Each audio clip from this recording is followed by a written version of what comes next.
Et voilà, donc aujourd'hui, j'ai la chance de pouvoir discuter avec, Nicolas Fassin, qui est kinésithérapeute. Et donc, en Belgique, ce qu'il faut savoir, c'est que depuis hier, les kinés peuvent reprendre les consultations pour des soins non urgents. Et donc Nico a recommencé hier à travailler, et donc je le remercie vraiment tout à fait d'être là aujourd'hui, parce que je pense qu'il est très sollicité cette semaine-ci avec la reprise de ses consultations non urgentes. Et puis il a aussi un mémoire sur lequel il bosse, et il va expliquer peut-être ça après. Mais donc un tout grand merci Nico d'être avec moi aujourd'hui. Mais merci à toi de m'avoir invité. Et donc peut-être que tu peux d'abord expliquer un peu ton confinement, comment ça se passe pour toi depuis la mi-mars. Bah, du coup, mon confinement, bah, c'est que comme on nous a dit d'arrêter nos soins qui n'étaient non urgents et de garder les soins urgents, étant donné que je n'avais pas de soins urgents, j'ai totalement arrêté mes activités de kiné et forcément les heures de coaching que j'avais à CFN. Mmh. Et bah, du coup, étant donné que j'ai des obligations par rapport à un diplôme en préparation physique que j'ai repris Mmh. cette année, et que donc j'ai des examens en juin et un mémoire à rendre. Bon, malheureusement, je ne le rendrai pas en juin parce que la tâche s'est avérée plus ardue que prévu, Mmh. mais il faut quand même que j'avance là-dessus. Donc mon confinement, ça a été d'abord faire les vidéos nécessaires pour présenter les WOD, comme pour la Mmh. programmation en ligne de CFN, Mmh. participer au Facebook Live avec toi, hein, à Mmh. chaque fois, Ouais.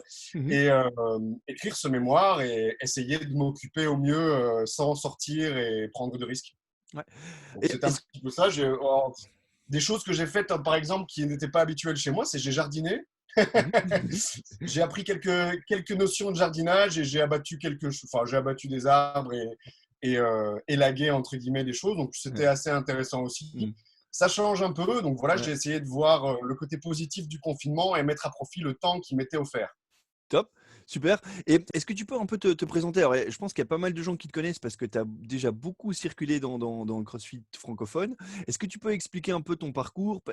Par exemple aussi au niveau des mémoires, je crois que tu m'as dit que c'était ton quatrième mémoire. Et donc, est-ce que tu peux expliquer un peu ton Oui, c'est parcours ça. au niveau des études et au niveau donc de la kinésithérapie, quoi, et au niveau du CrossFit? Alors du coup, moi, en sortant de Réto, j'ai choisi de faire la kinésithérapie. C'était pas mon premier choix, mais c'était un choix qui était logique par rapport à ma situation. Donc en Mmh. fait, moi, j'ai fait pas mal de sports à haut niveau, on va dire au niveau national. Donc je Mmh. nageais, je faisais de la natation avant, et Mmh. j'ai participé toutes mes années de natation au championnat de Belgique Mmh. en essayant d'avoir des podiums. J'ai réussi une fois, donc c'est déjà Mmh. ça. Mmh. Un jour, ça a payé. Et en fait, le problème, c'est que j'ai fait face à quelque chose qui est assez emmerdant pour un sportif, c'est la blessure et la blessure chronique. Mmh. Donc moi, j'ai eu de sérieux problèmes à mes genoux, donc les deux. Mmh. Ça n'a pas, on a essayé de faire en sorte de me les soigner et de que je puisse continuer à faire du sport à haut niveau. Mais on n'y est pas trop arrivé. Le problème, c'était forcément le volume, hein, Mmh. notion Mmh. dont on parle souvent en CrossFit. Ouais. Le problème, c'était mes volumes d'entraînement. Mmh. Et le problème, c'était il fallait que j'ai un certain volume. Bon, ça, c'était les notions de mon entraîneur à ce niveau-là, mais un certain volume pour pouvoir continuer à maintenir mon niveau. Alors que, justement, mes genoux, ils avaient besoin qu'on les laisse tranquilles et qu'on Mmh. reparte, entre guillemets, sur de la qualité plutôt que de la quantité. Mmh. Donc ça, c'est un petit détail. Je voulais faire éducation physique en fait à la base. Mmh. OK. J'aime vraiment beaucoup le mouvement, j'aime vraiment beaucoup le sport. Et le problème, c'est que avec des genoux en carton et vu comment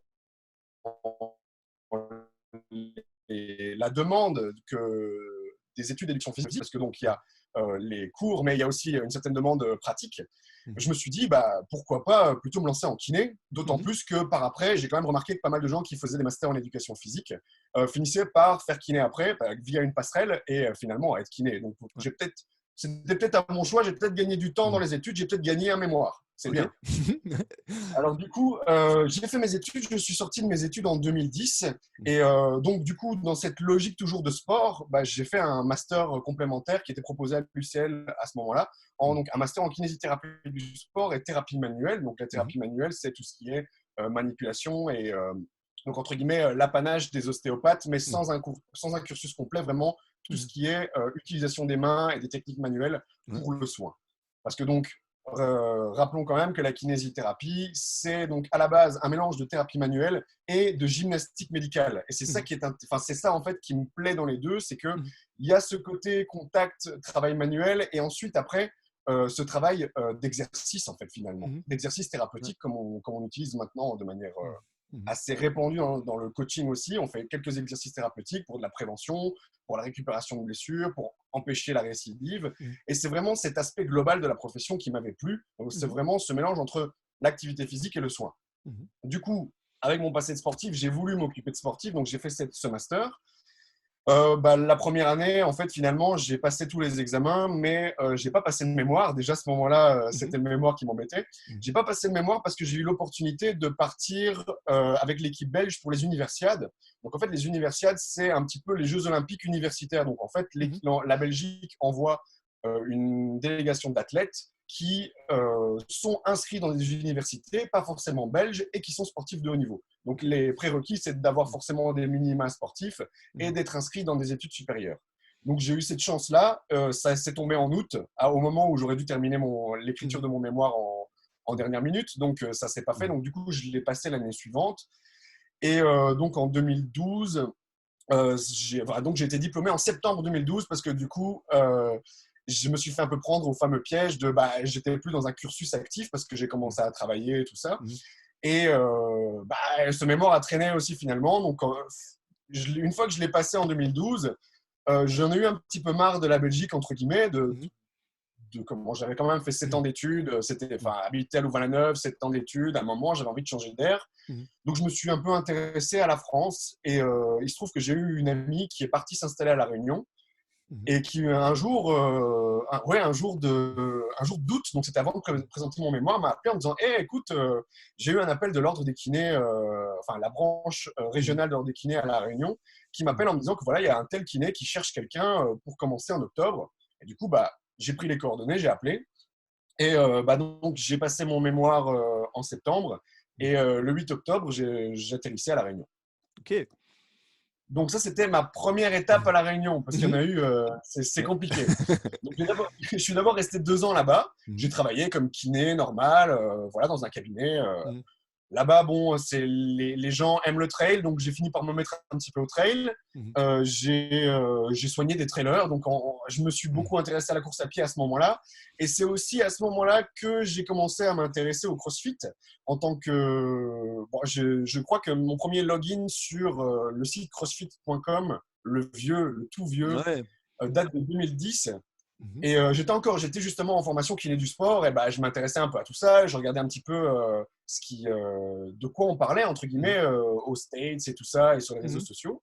Donc, je me suis un peu intéressé au CrossFit, et j'ai commencé, entre guillemets, à faire du simili CrossFit pour faire de la préparation physique pour le trail, en fait.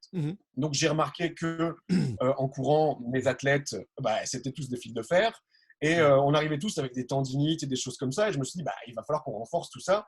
Et entre guillemets, donc, en tant que kiné du sport, je n'avais pas encore tout le bagage nécessaire pour pouvoir les prendre en charge correctement. Donc, je me suis un peu intéressé. C'est à ce moment-là que je suis tombé sur le CrossFit. Donc, entre guillemets, j'ai essayé tout seul. Et je me suis dit, c'est sympa, mais c'est vachement dur. Voilà, ça, c'était mon premier contact avec le CrossFit et un petit résumé de ma première année à La Réunion. Du coup, après, en fait… Pareil, je suis parti en Australie, en Nouvelle-Zélande, en voyage pendant 7 mois. Donc, la vie de nomade en van, histoire de vraiment avoir une autre expérience, couper un petit peu avant, entre guillemets, de reprendre, faire un peu le point sur soi, couper un petit peu et puis revenir. Et donc, après ces 7 mois, je suis revenu en Belgique. Je suis revenu pour Noël 2014, donc j'ai passé les fêtes en famille. Et en 2015, il était temps de me relancer en Belgique. Et janvier 2015, j'ai fait mon initiation à CrossFit Nivelles. Donc voilà, je suis arrivé. Je ne sais plus qui m'a donné les initiations. Je crois que j'ai eu tous les premiers honneurs de CrossFit Nivelles en initiation. J'ai eu droit à tout le monde. Et ça m'a évidemment plu. Et je me suis inscrit dans la foulée. Donc j'ai fait le programme d'initiation de CrossFit Nivelles. Je me suis inscrit à CrossFit Nivelles par la suite. Et graduellement, j'ai augmenté mes entraînements pour devenir un crossfitter régulier.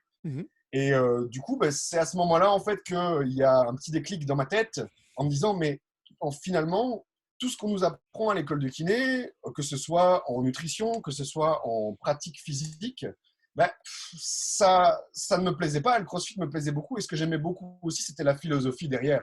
Mhm. Ben, toi-même, tu sais, Ouais. tu es à fond justement dans cette philosophie qu'il y a derrière le CrossFit et essayer Mhm. d'explorer tous ces aspects. Et du coup, ben, après un an de pratique, j'ai passé mon level 1, pas forcément dans une optique de coaching, mais c'est vraiment Mhm. dans une optique de curiosité, d'aller un petit peu plus loin dans le CrossFit et dans Mhm. ma culture générale, parce que bah, je remarquais que, enfin, d'un côté, on te donne quand tu fais des études universitaires, des formations, on te donne beaucoup d'informations. C'est Mhm. super cool les Ouais. informations, mais tu n'as pas le temps de les mettre en pratique, tu n'as pas le temps de, entre guillemets, de les faire devenir de la connaissance, justement de les mettre en pratique, transformer cette information en quelque chose d'encore plus valable, Mhm. enfin encore plus important en termes Ouais. de valeur, c'est donc cette connaissance. Et c'est avec la pratique du CrossFit que finalement, je me suis mis à expérimenter des choses, que ce soit en Mhm. nutrition, que ce soit en préparation physique, que ce soit même au niveau de tous les efforts. Je Mhm. me suis remis un petit peu à la course à pied sur le côté, donc j'ai essayé des choses, j'ai essayé des méthodes d'entraînement, j'ai essayé des méthodes de renforcement, et c'est un petit peu toutes ces expériences qui ont fait que bah, finalement j'ai voulu coacher. Mhm. Et donc j'avais fait aussi le, l'internship que vous aviez proposé, les balbutiements de Ouais. l'internship qui n'étaient pas Mhm. encore proposés à tout le monde, mais Mhm. que vous proposiez un petit peu en interne en disant que voilà, Ouais. si vous voulez devenir coach, on peut vous prendre en internship. Mhm. Donc j'avais commencé ça. Et en parallèle de ça, j'ai commencé une formation, donc un autre diplôme universitaire, une certification, c'est pas vraiment un diplôme Mhm. universitaire, toujours à l'UCL, en exercise thérapie. Donc en fait, finalement, Mhm. l'exercise thérapie, c'est un peu né d'une idée qu'ils ont eue aux States, encore une fois, de dire que bah, finalement, la majorité, enfin, et ça rejoint CrossFit sur le fait que bah, beaucoup de pathologies et beaucoup de facteurs de comorbidité et de Mhm. facteurs de risque de beaucoup de pathologies modernes Mhm. sont finalement dus à un problème d'hygiène de vie. On avait toujours les problèmes de diabète, les problèmes Mhm. d'obésité, les Mhm. problèmes cardiovasculaires, les problèmes pulmonaires. Donc finalement, je me suis un peu intéressé à ça, voir un petit peu ce qu'il disait de manière Mhm. universitaire, parce que je trouvais ça très intéressant que je me mette d'un côté au CrossFit où on prône justement la santé par le Mhm. mouvement, et que d'un côté, il commence à y avoir des formations avec des évidences, des preuves scientifiques qui arrivent chez nous. Donc je m'y suis Ouais. intéressé. Mhm. C'était très intéressant, très théorique, mais pas assez pratique, encore une fois. Donc du coup, c'était bien que je puisse voir un petit peu, faire le lien entre ce qu'on m'apprenait un petit peu à l'école sur la théorie et le CrossFit. Mhm. Ce qui a fait donc du coup que j'ai vraiment voulu devenir coach, et c'est aussi pour ça qu'après j'ai demandé à faire l'internship, Mhm. parce que finalement, moi dans ma tête, ce que je voulais, c'était prendre en charge des personnes qui ne... On va dire que les gens qui viennent dans une salle de CrossFit, ils ont déjà fait la démarche la plus difficile, c'est de se dire, allez, j'y vais Mhm. et de se rendre compte que ça peut avoir un impact bénéfique sur leur santé. Le problème, du coup, pour toutes ces personnes qui sont un peu grabataires, qui sont malades, qui sont un peu dans une spirale de déconditionnement, parce que c'est ça, c'est à la fois psychique et physique. Donc, Mhm. ils savent pas faire beaucoup de choses, ils se font mal. Il y a ce phénomène psychique qui se disent bah, j'ai mal tout le temps, Mhm. ma vie est nulle, et ça entraîne encore plus de douleur, de la sensibilisation centrale. Donc, ils sont vraiment dans cette spirale de déconditionnement et c'est très difficile de remonter. Donc, moi, mon objectif, c'était vraiment d'être le plus armé possible pour aller chercher Mhm. ces gens-là par la main Mhm. et les amener dans une salle de sport, dans un club sportif, dans le CrossFit, peu importe. Mhm. Mais ce qui m'intéressait aussi dans le CrossFit, c'est cet aspect global. Parce que Ouais. finalement, ce qui est intéressant aussi dans la motivation des gens à vouloir aller mieux, c'est de pouvoir leur offrir une activité qui leur plaise. Je ne vais pas Mhm. leur imposer de faire du CrossFit s'ils n'aiment pas ça. Donc, s'ils Bien veulent sûr. aller courir, s'ils veulent aller faire du foot ou du rugby, très bien, tant qu'ils bougent. Donc, c'est ça qui était Ouais. très intéressant. Ou s'ils veulent aller dans une salle dans un Globo Gym, c'est pareil. Tant qu'ils sont bien encadrés, qu'ils ont les bonnes informations et qu'ils Mhm. peuvent faire cette démarche pour leur santé. Donc, Mhm. du coup, il y a eu ça. Une fois que j'ai Mhm. fini ma formation, d'abord, donc, il a fallu que je termine. Donc, j'ai fait les examens. Il a fallu que je Mhm. termine encore une fois un TFE mémoire Mhm. où, du coup, j'en ai profité pour partir un peu dans les Alpes, faire un remplacement et l'écrire en même temps. Donc, Mhm. j'étais dans le coin de Genève, entre Genève et Chamonix, et j'ai passé 4 mois là-bas à faire un Mhm. remplacement et à écrire mon mémoire. Quand je suis Mhm. revenu, je l'ai présenté en février.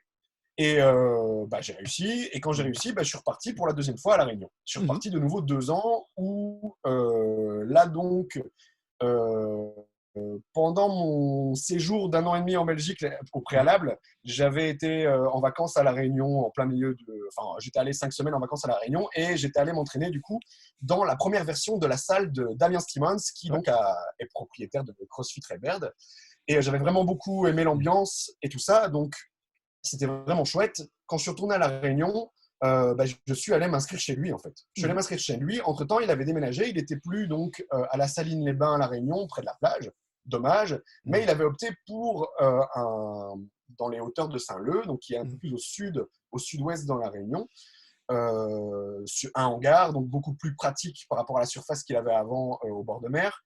Et donc je suis allé chez lui, j'ai recommencé le CrossFit et à ce moment-là, donc je lui ai un peu dit que je lui ai un peu présenté mes projets, que j'aimerais bien coacher en CrossFit, que j'aimerais bien comment essayer de m'occuper des gens et puis faire des séances de kinésithérapie aussi pour dans sa salle de CrossFit pour les crossfitters, essayer de les éduquer par rapport à certains travails de mobilité, certains travails de renforcement et d'équilibre entre agonistes et antagonistes, des choses comme ça. Donc, essayer de mettre un petit peu mes compétences et ma pierre à l'édifice. Donc, Damien m'a donné ma chance. Donc, je suis devenu kiné de la salle de CrossFit et j'ai commencé à coacher. Donc ça, c'était vraiment génial parce que finalement, on est arrivé sur ce que moi, j'aimais beaucoup, c'est-à-dire d'avoir un rôle préventif et d'essayer de donner le meilleur coaching possible à ces personnes qui ont déjà cette démarche de venir pour leur santé faire de l'activité physique. Et de l'autre côté, si jamais il y a un petit bobo ou quoi que ce soit, être là aussi pour les conseiller, dire bon voilà, parce que malheureusement le risque zéro n'existe pas, donc même si ta pratique est bonne, tu peux te blesser pour X ou Y raison.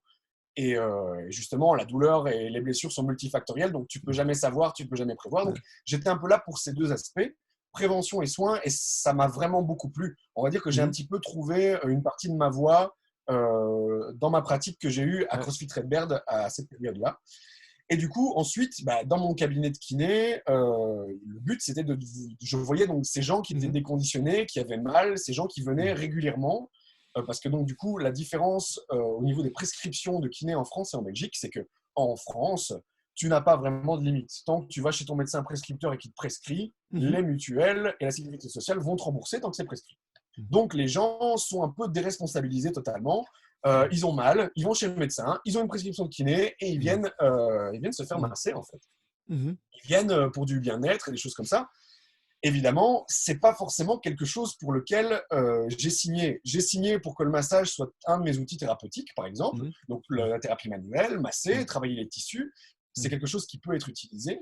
Mais voilà, je n'ai pas fait mes études et je ne fais pas des formations pour essayer pour essayer d'être le meilleur possible pour conseiller les gens et les soigner que faire du massage, quoi. Donc ça ne m'intéressait pas. Donc j'ai essayé un petit peu déjà d'éduquer des gens. Et finalement, j'ai lancé des petites classes dans le cabinet de kinésithérapie où je travaillais. J'avais la chance d'avoir un bel espace extérieur avec un rig et un petit peu de matos. Donc j'ai commencé à prendre des personnes déconditionnées avec moi. J'ai fait des petits groupes. Et c'était 2 fois par semaine. Je ne sais même plus du coup. Je crois que c'était les mardis et les jeudis. À la fin de mes consultations, donc entre 14 et 15 heures, j'avais des petits groupes avec des gens avec des pathologies diverses et on essayait de bouger donc, en utilisant la méthode CrossFit parce que c'est la méthode que j'ai choisi d'utiliser parce que pour moi, c'est quelque chose d'assez complet et d'assez concret pour ces gens-là. On est sur des mouvements fonctionnels à haute intensité constamment variés. Donc pour moi, il y a moyen de balayer exactement tout ce qu'il faut pour ces personnes. Parce que du coup, on parle souvent des sportifs de haut niveau et du sport de compétition où là, les besoins sont relativement spécifiques. On a des gestes spécifiques, même en crossfit de compétition.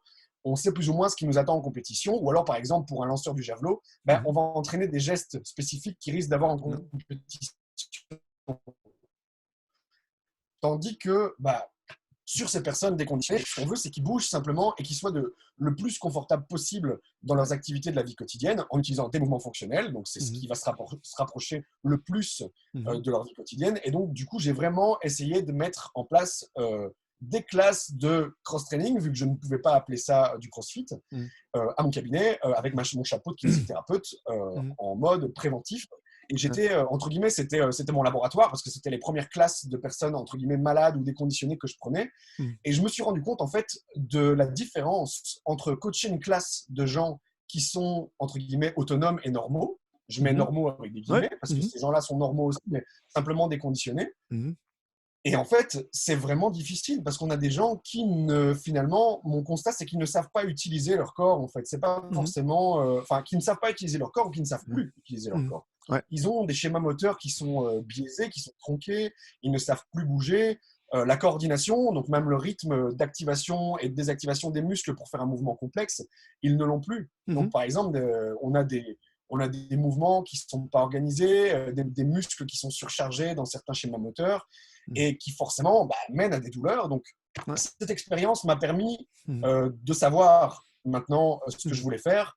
Et du coup, après avoir fait le tour à La Réunion de tout ça, euh, j'ai décidé de rentrer suite à une discussion que j'avais eue donc au milieu de ce séjour-là à La Réunion. J'étais Mhm. revenu en Belgique forcément pour voir la famille. Mhm. Et il y a eu une compétition où j'ai revu mon ami Mathieu Van Berkelen, Ouais. que j'avais justement rencontré à CrossFit Nivelles. On a fait du CrossFit ensemble à CrossFit Nivelles. À ce moment-là, donc c'était au moment où je commençais un peu à Mhm. réfléchir à tout à ce mouvement, à la prévention. Je commençais un petit peu à comprendre le CrossFit. Mhm. Et on parlait beaucoup de ça parce que lui, donc, il était ingénieur du son et il a fait une reconversion en kinésithérapie à ce moment-là. Il était étudiant kiné, donc on avait Mhm. beaucoup de discussions et c'était vraiment des Mhm. discussions que j'ai beaucoup appréciées parce que voilà, on parle la même chose, on est du même avis, on échange, c'était vraiment très enrichissant. On est pas mal resté en contact parce que finalement, on échangeait un petit peu nos pratiques. Lui aussi était devenu coach Mhm. entre-temps. On disait, voilà, qu'est-ce que tu fais pour ça On discutait un petit peu du monde du CrossFit, le CrossFit de compétition, un tel influenceur, machin. Donc, on essayait un petit peu de voir le pour et le contre, Mhm. ce que l'avis de l'un de l'autre pour essayer de partager nos connaissances, justement. Mhm.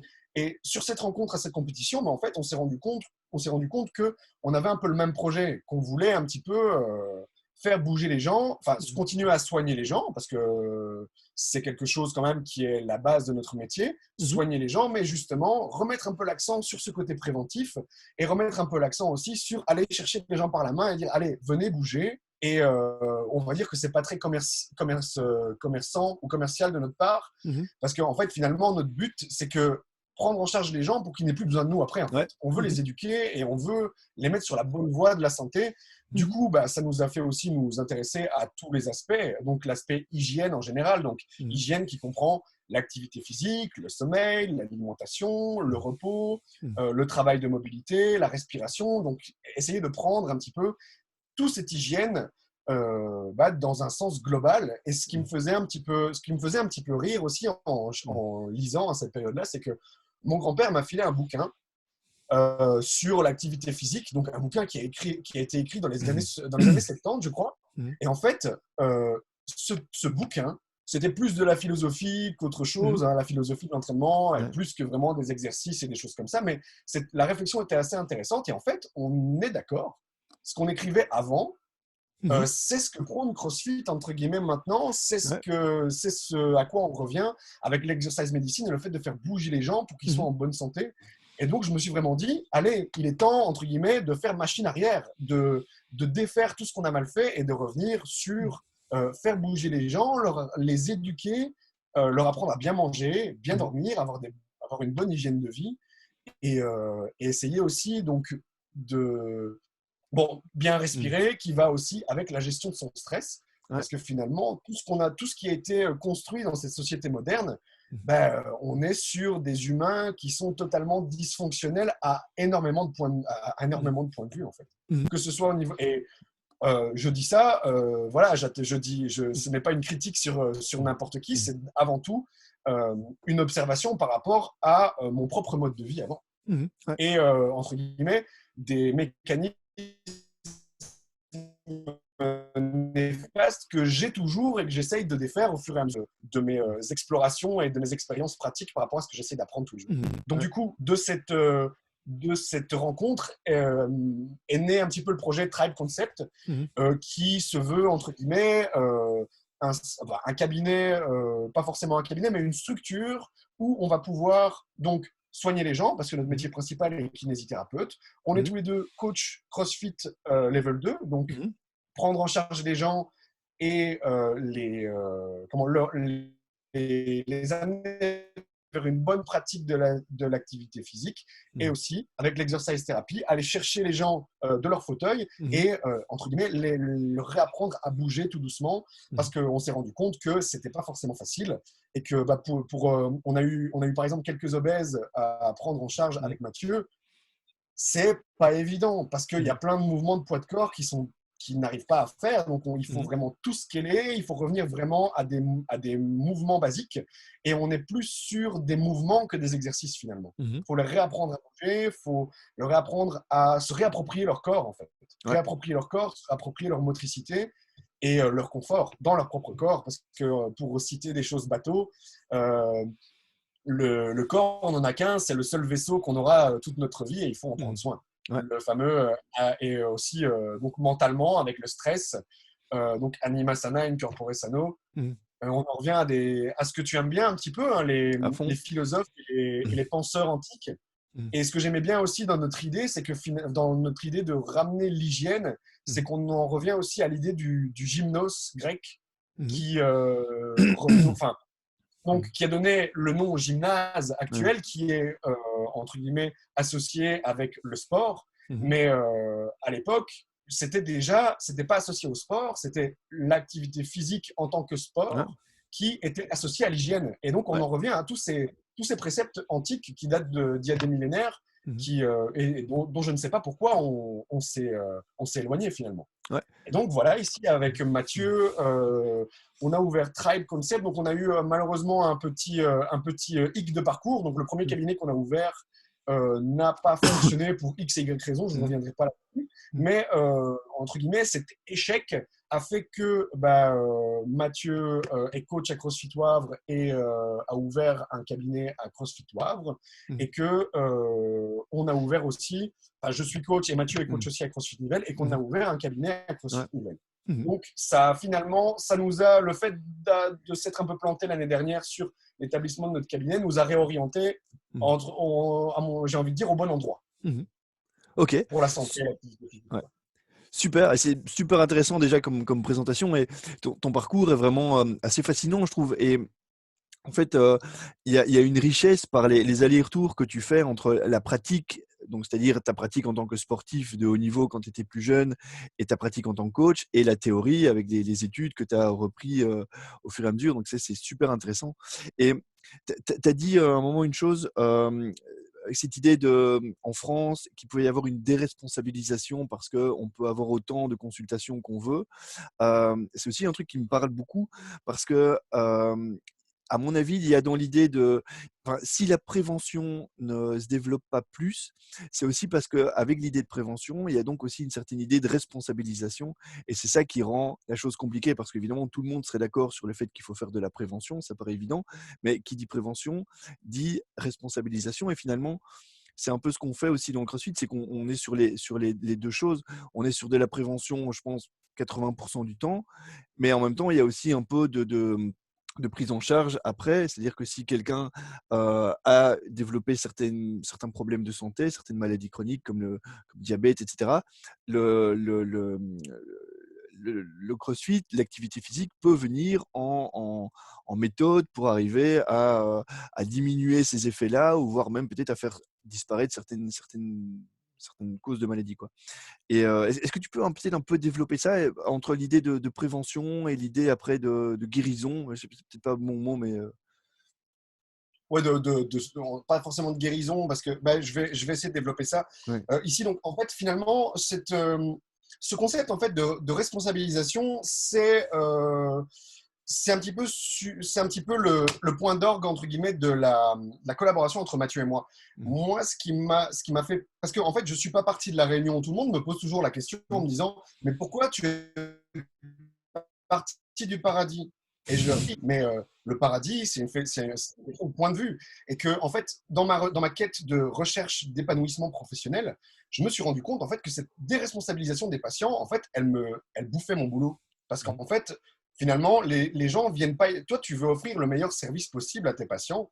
Je veux pas les soigner, je veux que eux se soignent, je veux les éduquer, en fait. Et le simple fait qu'ils soient totalement déresponsabilisés de ce système de soins fait que ils viennent chez toi et ils veulent s'allonger sur la table et que tu fasses le travail. Sauf que c'est pas comme ça que ça marche. Ouais. Si tu veux guérir, le travail doit venir de toi.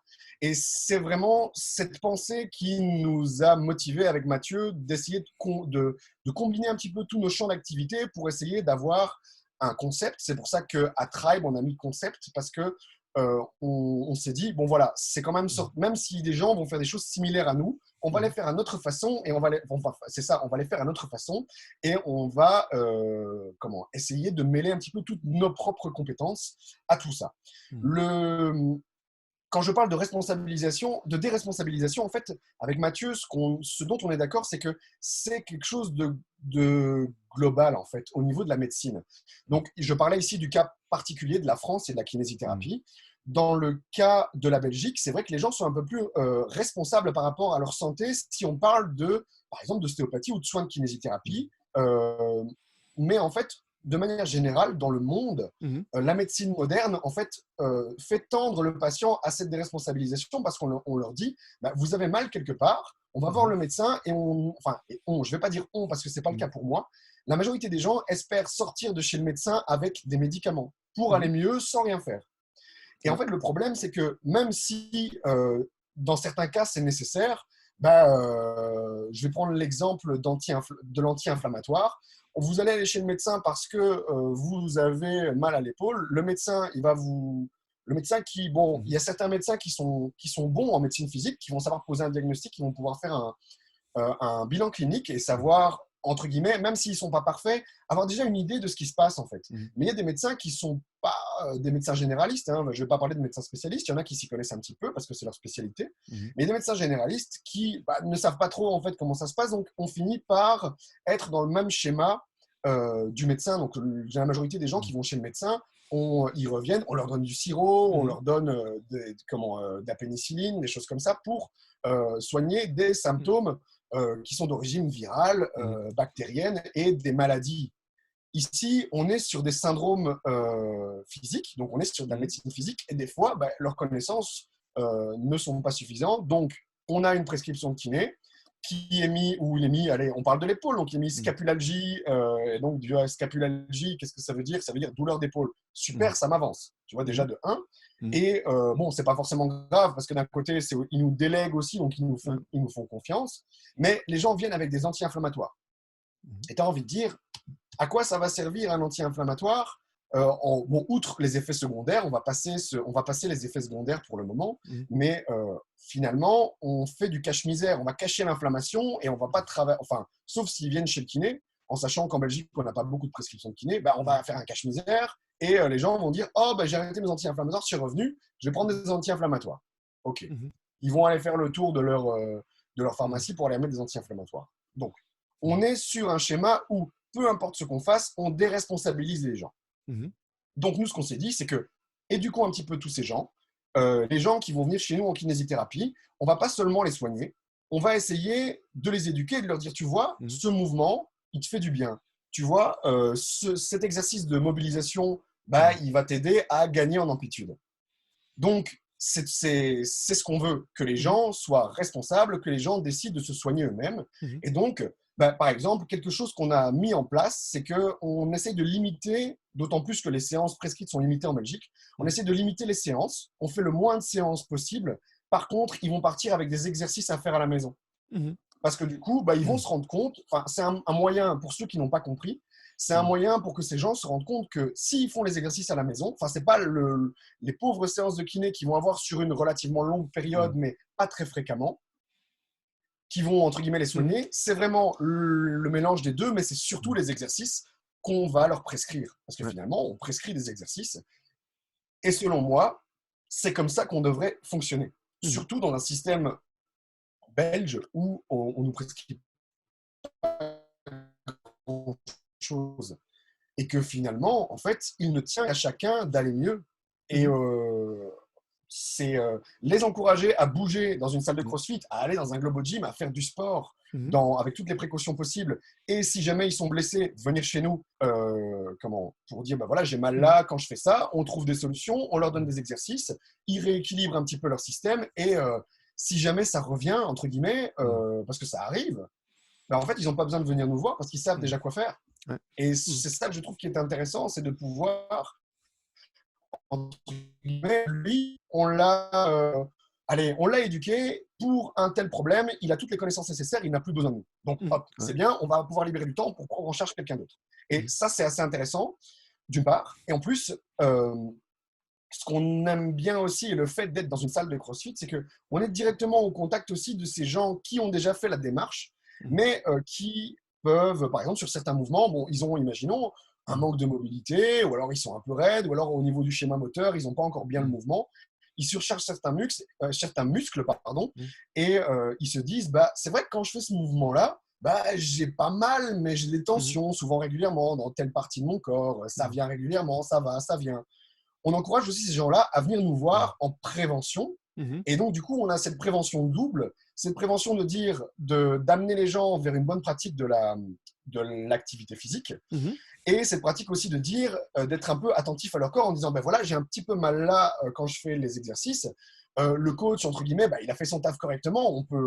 On ne peut pas non plus, sur des classes groupées, s'adapter de manière individuelle à tout le Mmh. monde. Donc, c'est à ce Mmh. moment-là aussi qu'on aime se positionner en première ligne pour dire, bah, tu as mal là, ok, si tu veux, on peut venir faire une séance de consultation, on Mmh. peut analyser tes mouvements, voir un petit peu comment tu bouges et essayer de comprendre pourquoi tu as des tensions particulièrement dans telle et telle zone sur tel et Mmh. tel mouvement. Et essayer Ouais. de leur donner justement des pistes de solutions. Encore une fois, comment on va fonctionner pour ce système, c'est de dire, bah, on va faire une séance où on va un peu évaluer la mobilité et la motricité de chacun, un petit peu évaluer aussi les douleurs et les sensations et se dire, bah, Mmh. voilà, en fait, ce que tu peux faire, c'est faire tel et tel exercice, tel et tel mouvement de mobilité et les faire de manière régulière en plus de tes Ouais. WOD, avant, après, à l'écart, à la Mmh. maison, peu importe, tant qu'ils les font. Et Mmh. on essaye justement de plus être des guides que vraiment des soignants. Parce que Ouais. finalement, le vrai soignant, c'est le fait que les gens soient responsables et fassent des actions, enfin, et fassent eux-mêmes des Mmh. actions pour leur propre santé. Ouais. C'est vraiment ça qu'on veut mettre en place avec Mathieu et essayer de toucher un maximum de personnes. Ouais. Que ce soit des gens qui ne font pas encore de sport, que ce soit des gens qui font déjà du sport ou des gens blessés, Mmh. on essaie de, entre guillemets, brasser large pour éduquer un maximum de personnes possible. Ouais. Ça me parle beaucoup parce que, évidemment, comme tu le sais, ça rejoint aussi les thèmes sur lesquels je travaille, de la délégation, de l'empowerment, et cetera. Et ça me fait penser à un truc qui est, c'est un problème que j'ai avec, pas avec les ostéopathes, mais avec la manière dont les gens utilisent l'ostéopathie. Les gens font appel à Mmh, tout à fait. l'ostéopathie et je sais bien que ça emmerde les ostéopathes eux-mêmes, évidemment, mais ce sont les gens qui vont chez l'ostéopathe systématiquement tous les mois ou tous les X mois, comme ils vont chez le coiffeur, en fait. Ils prennent des rendez-vous réguliers parce qu'ils disent: «Ah ben, quand je sors de chez l'ostéopathe, je me sens super bien, ça va bien, je me sens tout détendu, mais je sais bien que dans 15 jours, j'aurai de nouveau les mêmes douleurs, et cetera, donc je vais devoir y retourner dans 15 jours ou dans un mois», et ils reprennent rendez-vous comme ça. Mais évidemment, c'est pas normal d'avoir systématiquement mal toujours au même endroit. C'est probablement que tu fais quelque chose de mal dans ta vie quotidienne, dans ta posture, dans les mouvements ou les gestes que tu fais, et cetera.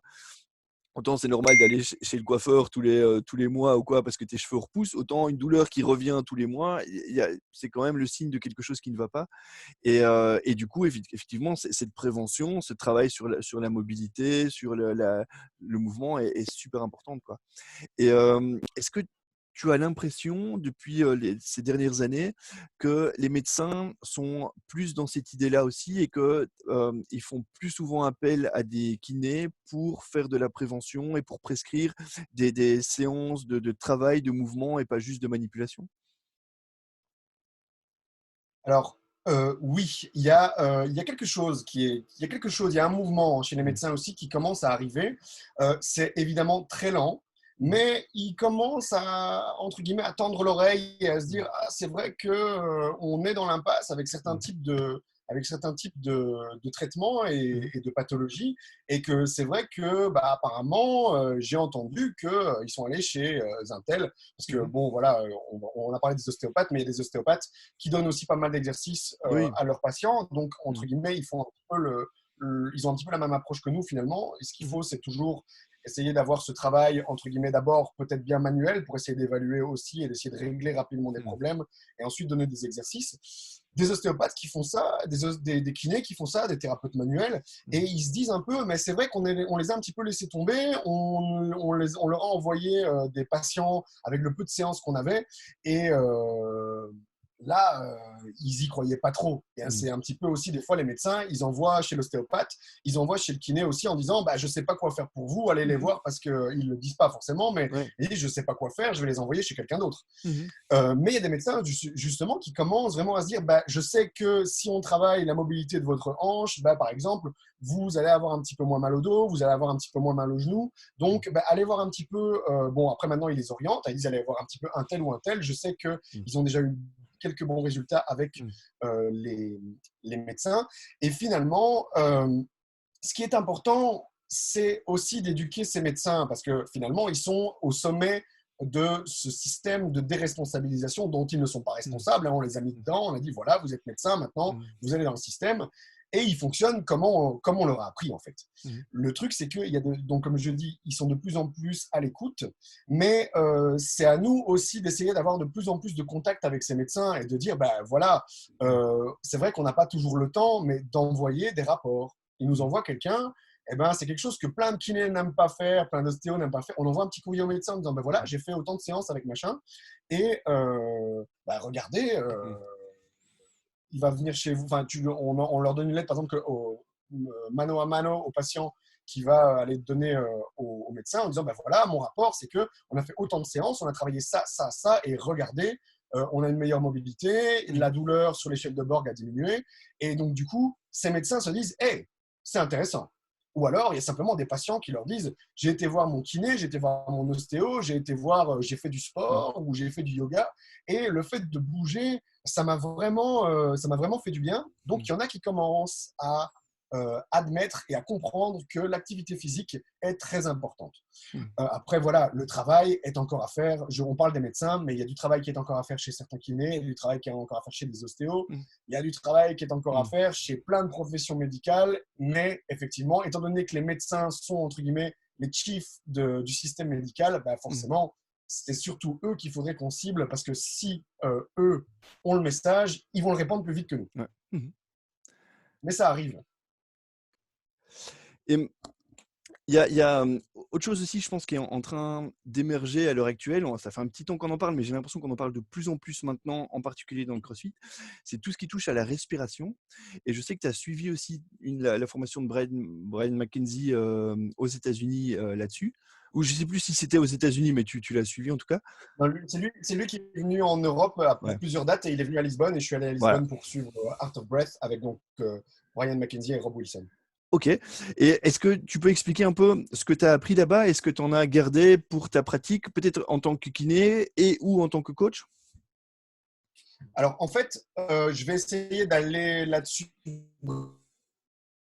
brièvement, parce que je trouve que c'est un sujet qui est relativement compliqué, dans le sens où on n'a pas vraiment encore de preuves de ce qu'il avance, mais tout ce qu'il avance sont basés sur des preuves antérieures. En fait. Donc, il y a un constat via des études scientifiques et des observations empiriques qui ont été faites par certains, et qui donc permettent de mettre certaines théories. C'est ça qui est intéressant, c'est que maintenant il y a des théories, il propose un petit peu sa façon de voir les choses, et que maintenant il va falloir rendre sa bulletproof et étudier, entre guillemets, un petit peu ça de manière plus scientifique, même si voilà, la science c'est intéressant, mais des fois ça nous empêche d'avancer, en fait, finalement.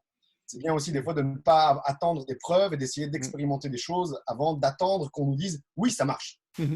Donc, du coup, là-dessus, en fait, je commencerai la respiration par parler du système nerveux autonome. Donc, en fait, le système nerveux autonome, c'est c'est la partie du système nerveux qui contrôle tout ce qui est, entre guillemets, involontaire.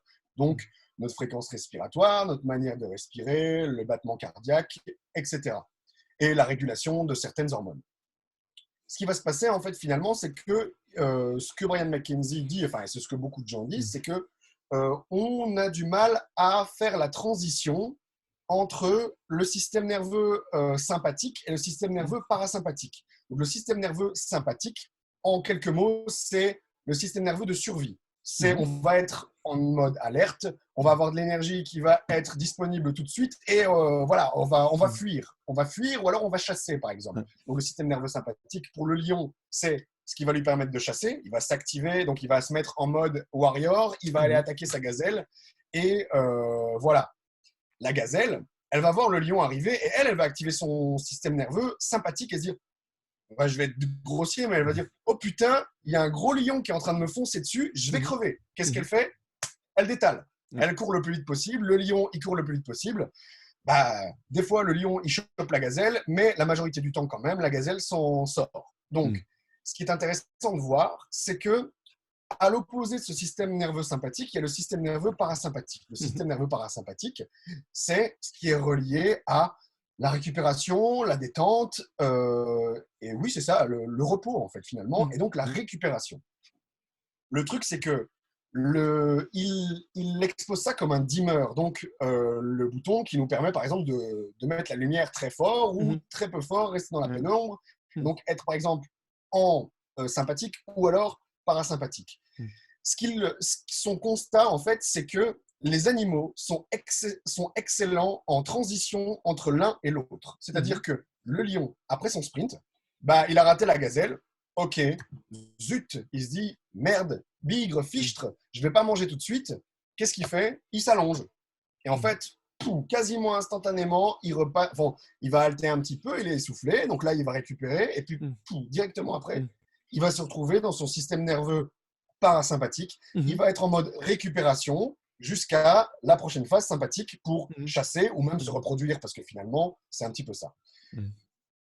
La gazelle, c'est pareil. Elle va finir sa course. Qu'est-ce qui va se passer? En fait, elle va s'arrêter de courir, elle va récupérer, elle va recommencer à brouter. Elle va paître tranquillement. Des fois, ce qui est marrant, c'est de se dire que le lion, il est à 50 mètres de la gazelle pendant 8 heures sur sa journée. Et puis, à un moment, il va dire, allez, j'ai faim maintenant, je l'attaque. Ils vont arrêter leur course et ils vont être à 50 mètres d'écart et ils vont se poser là. Et ils vont juste transitionner de sympathique à parasympathique. Et en fait, donc, pour en venir à l'être humain, cette différence entre cette différence pour Brian McKenzie entre l'homme et la bête, c'est qu'on n'arrive plus en fait à transitionner entre le repos et la survie. Et donc du coup, ça nous donne tous ces problèmes psychiques qu'on a maintenant, c'est-à-dire qu'en fait, on est toujours sollicité, toujours sollicité, toujours sollicité, toujours sollicité. On est en mode sympathique, sympathique, sympathique, survie, survie, survie. Stress, anxiété, problèmes de santé, somatisation sur des douleurs et manque de sommeil et manque d'envie, tous les problèmes entre guillemets psychiques modernes de la société finalement. Le stress chronique, c'est vraiment ça. Donc le stress chronique. Et donc lui, ce qu'il nous dit, c'est que qu'est-ce qu'on peut faire en fait? On réagit à des stimulus, on réagit à des stimuli. Et le problème, c'est qu'on est tellement bombardé de stimuli qui donc enclenchent notre système nerveux sympathique, donc notre mode survie, qu'on est en mode survie tout le temps et on est fatigué, on est stressé et c'est en ça aussi qu'on devient des êtres humains dysfonctionnels. Donc lui, il s'est dit, qu'est-ce qu'on peut faire? Donc d'abord, lui, il se dit, en fait, si j'ai un stimulus ou des stimuli, si j'ai un stimulus, en fait, je vais avoir une réponse. En fait, il dit, ce qu'il faut, c'est que moi, j'ai le choix de ma réponse, en fait. Parce que c'est ça, en fait. C'est de pouvoir se dire, OK, il y a plein d'agresseurs, il y a plein de stimuli qui vont normalement me mettre mon instinct, qui vont me stresser et qui vont donc générer mon système nerveux sympathique. Et en fait, c'est à nous d'avoir ce contrôle et ce choix de se dire, en fait, je vais pas modifier mon état nerveux. Je vais rester tel quel parce que il ne va rien m'arriver en fait. Par exemple. Et en fait, donc du coup, sa question à lui, c'est de se dire, comment est-ce que je peux contrôler ce que je ne suis pas censé être capable de contrôler? Et en fait, donc il s'est intéressé à des pratiques antiques. Encore une fois, il est revenu un petit peu dans ce qu'on faisait avant et il s'est intéressé finalement sur le yoga. Et les apnéistes. Parce que donc, du coup, d'abord, il est venu sur le yoga, puis il s'est rendu compte dans les efforts que, en fait, il y a aussi l'entraînement des apnéistes qui pourrait être intéressant pour la condition physique et aussi cette régulation du système nerveux. Donc, d'abord, il s'est dit, les yogis, c'est des mecs qui arrivent justement à contrôler cet état et être le plus calme possible, donc être Mmh. finalement dans cet état Mmh. parasympathique le plus longtemps possible. C'est entre guillemets comme ça qu'on devrait être. Mmh. Ce qu'il disait par exemple, ce qu'il disait, vous êtes dans un hall de gare à heure de pointe, Mmh. il dit, des fois, on voit des gens qui sont assis au milieu du banc, les gens passent tout autour d'eux, c'est Ouais. l'effervescence, c'est la fourmilière, et il y a Mmh. des gens qui sont calmes en train de lire leur journal tranquillement, et ces gens sont en mode parasympathique, ils sont en repos total, et ils Mmh. sont imperturbables par rapport à tous ces stimuli extérieurs. Et Mmh. donc, ils ne réagissent pas au stresseur. Leur réponse au stress, Ouais. elle est nulle. Ils disent, Mmh. ben non, je ne réagirai pas à ce stress, je ne vois pas pourquoi je changerais mon état. Mmh. Et en fait, donc du coup, ce contrôle que les yogis arrivent à avoir sur leur système nerveux végétatif, Mmh. c'est apparemment, enfin, c'est ce que les recherches tendent à dire, c'est que finalement, c'est la respiration qui nous permet d'enclencher ou de désenclencher des systèmes, le système nerveux para ou orthosympathique. Mmh. Donc, c'est là qu'on en vient par exemple à la respiration nasale. Ce qui est intéressant dans la respiration nasale par rapport à la respiration buccale, c'est avant tout sa conception anatomique et physiologique. Mmh. En fait, si on regarde bien les différences entre un nez et une bouche, ben, en fait, beaucoup de gens maintenant respirent par la bouche. Ok, la bouche, elle est faite à quoi? Elle est faite pour quoi à la base? Mmh. À la base, en fait, elle est faite pour mastiquer et Ouais. avaler. Mmh. Mais elle est aussi faite pour être une entrée d'air secondaire, je dirais, parce Mmh. que finalement, ce qui est vraiment conçu pour la respiration, c'est le nez. On a le Mmh. nez, donc deux conduits qui mènent à des sinus et qui vont être donc reliés à la bouche et au système nerveux, Mmh. non, au système digestif et Mmh. pulmonaire. Mais qu'est-ce qu'il y a dans le nez? Dans le nez, il y a plein de choses. Déjà, il y a des conduits, des sinus qui vont nous permettre donc de prendre l'air, le réchauffer et avant qu'il arrive dans notre système, Mmh. enfin, ou le mettre à température ambiante en tout Ouais. cas. Et ensuite, il y a tous ces petits poils, les fameux poils de nez Mmh. que certaines personnes très pileuses ont du mal à gérer parce que ça sort de leur nez. En Mmh. fait, ces poils, outre le fait d'avoir pour certaines personnes un aspect esthétique désagréable, Mmh. en fait, ils nous servent justement à filtrer l'air et donc à être une barrière Mmh. immunitaire principale par rapport à l'air qu'on respire. Mmh. Et donc, le nez, c'est un filtre. C'est Mmh. un filtre à particules. Il est conçu pour qu'on respire. Mmh. Alors bon, forcément, il y a des gens qui, avec les différences anatomiques, ont des cavités nasales qui sont petites, des conduits qui sont Mmh. petits, qui ne leur amènent pas, par exemple, assez d'air à leur goût, parce que finalement, Mmh. tout est une question de ressenti. Mmh. La dyspnée qu'on peut avoir qui est un symptôme qu'on peut avoir chez les patients pulmonaires. Mmh. En fait, la dyspnée, c'est une sensation d'étouffement. Ça ne veut pas dire qu'ils n'arrivent pas à avoir Mmh. assez d'air, c'est ils ont du mal à respirer, c'est surtout une sensation d'étouffement. Ils peuvent Mmh. avoir une dyspnée parce que on les a habitués à Mmh. respirer par la bouche, parce qu'on n'a jamais parlé de respirer par le nez, et Mmh. que finalement, eux, ils comprennent pas parce que tout le monde respire par la bouche. Quand on fait des efforts, qu'on a besoin d'avoir plus d'air au monter son Mmh. débit, on respire par la bouche. En fait, c'est peut-être intéressant de revenir un peu sur ce nez qui, à la Mmh. base, est conçu pour ça.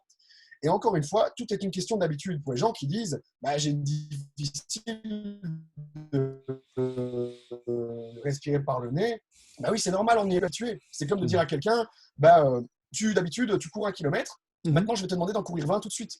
Ouais. Effectivement, ça va être dur et il y aura des conséquences, mais tout est une question d'habitude. Si on lui dit 1 km, 2 km, 3 km, à la fin, il arrivera à ces 20 km en étant Mmh. aussi à l'aise que son 1 km qu'il faisait Mmh. Mmh. au préalable X temps avant. Ce qui est intéressant aussi au niveau du nez, c'est que donc dans les pas les narines, dans les sinus, en fait, Mmh. il y a une production de NO, donc de monoxyde d'azote. Mmh. Ce monoxyde d'azote, il a on le retrouve dans certaines réactions du corps. Et en Mmh. fait, donc, encore une fois, ça demanderait d'avoir des études vraiment plus poussées Mmh. là-dessus par rapport au fait de dire que le monoxyde d'azote qui est produit dans les sinus puisse avoir un Mmh. effet intéressant Mmh. pour d'autres fonctions corporelles. Mais Mmh. donc, en fait, le monoxyde d'azote, ça a un effet déjà vasodilatateur. Donc, en fait, Mmh. au niveau circulatoire, ça va ouvrir les vaisseaux sanguins et donc Mmh. permettre au sang de circuler mieux. si le sang circule mieux, il y a un meilleur apport d'oxygène au niveau de la périphérie, donc il y a moyen de mieux s'oxygéner. Donc c'est déjà très intéressant. Ouais. Il y a des études qui ont été faites justement là-dessus pour ce premier point de la perfusion transcutanée. Donc ils ont mesuré la perfusion, enfin ils ont mesuré la quantité finalement d'oxygène qui était disponible dans le sang. Et en fait, ils ont remarqué que si on respire par le nez, on va réussir à augmenter donc, cette quantité d'oxygène qui est disponible. Donc ça, c'est quelque chose qui semble être avéré. Il y a une histoire comme 10%, je ne me souviens plus des chiffres, mais c'est quelque chose qui peut paraître minime, mais à des hautes intensités ou pendant l'effort, ça peut être intéressant d'avoir ces 10% d'oxygénation en plus. On pourra en venir peut-être après de savoir pourquoi l'oxygène peut être aussi très intéressant à haute intensité. Ensuite, donc, le deuxième effet qui pourrait être intéressant au niveau du monoxyde d'azote, c'est aussi un neurotransmetteur. Donc, en fait, entre les neurones, il y a des synapses. Ces synapses permettent la connexion entre les neurones. Les neurotransmetteurs, c'est des choses qui passent dans ces synapses, donc qui vont transmettre l'information d'un neurone à l'autre. Il semblerait, je dis bien, parce que je n'ai pas vraiment d'études scientifiques à l'appui, il semblerait, par rapport à des choses qu'on a remarquées par rapport à l'action de ce monoxyde d'azote, que ça pourrait permettre d'améliorer les capacités d'apprentissage en fait, au niveau cérébral. Donc, on pourrait lier cette respiration par le nez, cette augmentation de l'oxygénation, aussi par des meilleures capacités, entre guillemets, cérébrales. Le troisième effet, en fait, c'est que le monoxyde d'azote, il a un effet antimicrobien. Et c'est donc peut-être pour ça aussi, c'est peut-être un deuxième effet filtre. Donc, on a les fameuses, les fameux poils qui nous permettent d'être un filtre physique. Et ensuite, en termes de microbes, on a peut-être ce monoxyde d'azote qui joue un rôle secondaire dans le fait d'éliminer un maximum de menaces afin qu'elles n'entrent pas dans notre système. Donc, il y a toutes ces choses-là qui font que la respiration par le nez peut être intéressante. Ensuite, il y a encore autre chose. C'est que, donc, apparemment, cette respiration par le nez, elle permettrait de stimuler le nerf vague. Le nerf vague, c'est le dernier des nerfs crâniens qui descend dans le corps et qui, donc, lui, nous permet justement ce contrôle autonome, ce contrôle des fonctions autonomes. Donc, ce qu'on disait avec le système nerveux neurovégétatif, l'information de ce système nerveux neurovégétatif passe par le nerf vague. Et donc, il semblerait qu'en stimulant ce nerf vague d'une certaine façon, en respirant par le nez, on puisse enclencher des phénomènes, enfin, on puisse enclencher, entre guillemets, une augmentation du système parasympathique. Donc, le système de récupération-repos. Donc, respirer par le nez peut aider pour quelqu'un qui est stressé parce qu'on va le remettre dans un système de récupération, de calme.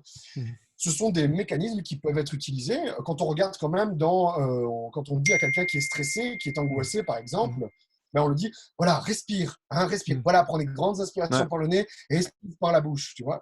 Ça peut être l'effet, c'est pas un effet dû à l'oxygène, ça serait peut-être un effet dû au fait qu'on stimule le système nerveux parasympathique parce qu'on respire par le nez.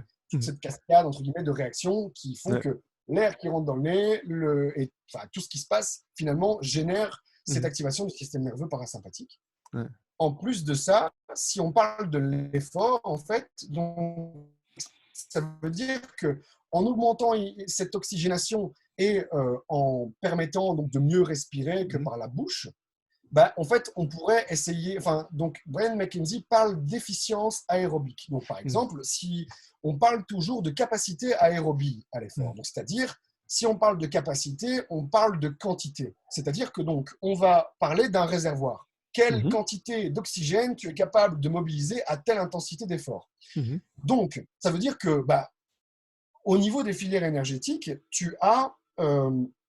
Donc, en fait, c'est une courbe. Donc, la filière énergétique, en fonction de l'intensité de l'effort, donc tu es à 0. Au début, tu vas avoir l'utilisation du premier système anaérobique, qui est donc la phosphocréatine, qui va créer de l'ATP sans oxygène pendant les 5-6 premières secondes d'effort, le temps que le système aérobie soit stimulé suffisamment pour augmenter la production d'énergie dans les mitochondries via l'oxygène.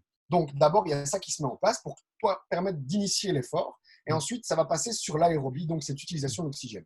Ça va monter, ça va monter, ça va monter, jusqu'à avoir un seuil. Le fameux seuil lactique, enfin pas le seuil lactique, le seuil anaérobie au niveau duquel on va passer dans une production d'énergie de nouveau sans oxygène. Donc le fameux acide lactique qui n'est pas de l'acide lactique mais bien du lactate qui est quelque chose de différent. Donc on est dans cette production d'énergie qui n'est plus en rapport avec l'oxygène. Ça ne veut pas dire que l'arrêt est net. Donc ça ne veut pas dire que là on arrête d'utiliser l'oxygène. On va utiliser l'utilisation de l'oxygène va encore monter un petit peu jusqu'à atteindre un plateau et rester stable. Donc on va continuer à utiliser l'oxygène de manière maximale. Et ensuite, on va utiliser la fin de la courbe pour aller vraiment sur des efforts supramaximaux, pour vraiment aller au maximum du maximum des capacités physiques et continuer à fournir de l'énergie sans oxygène. Le truc, c'est que par rapport à de la performance, qu'est-ce qui est intéressant dans cette courbe ? Dans cette courbe, ce qui est intéressant finalement, c'est d'augmenter la capacité à utiliser ton oxygène. Parce que l'oxygène, il est entre guillemets illimité. Et tant que tu peux respirer, bon, il est limité par la capacité de tes poumons et par le transport. Voilà, il y a quand même des limites physiques et physiologiques. Mais si tu peux augmenter ce seuil, tu peux l'augmenter par la capacité 1, mais tu peux aussi l'augmenter par l'efficience. Si on peut aller plus loin en utilisant l'énergie qui est produite par l'oxygène, on peut encore utiliser cette même quantité d'énergie qu'on utilisait avant sans oxygène pour aller plus loin dans l'effort. Et finalement, on peut avoir une intensité d'effort une intensité d'effort qui avant nous demandait d'aller dans l'anaérobie, mais qui, avec une amélioration du système aérobie, nous permet de rester dans l'aérobie, donc de rester dans une utilisation de l'oxygène, et donc de continuer à une intensité forte, longtemps en utilisant ça, et ensuite, on a ce joker, entre guillemets, c'est il te reste 2 minutes, c'est le moment d'utiliser l'énergie à l'aérobie qui te reste, tu accélères, et c'est là que tu fais la différence à la fin de ton effort, en fait.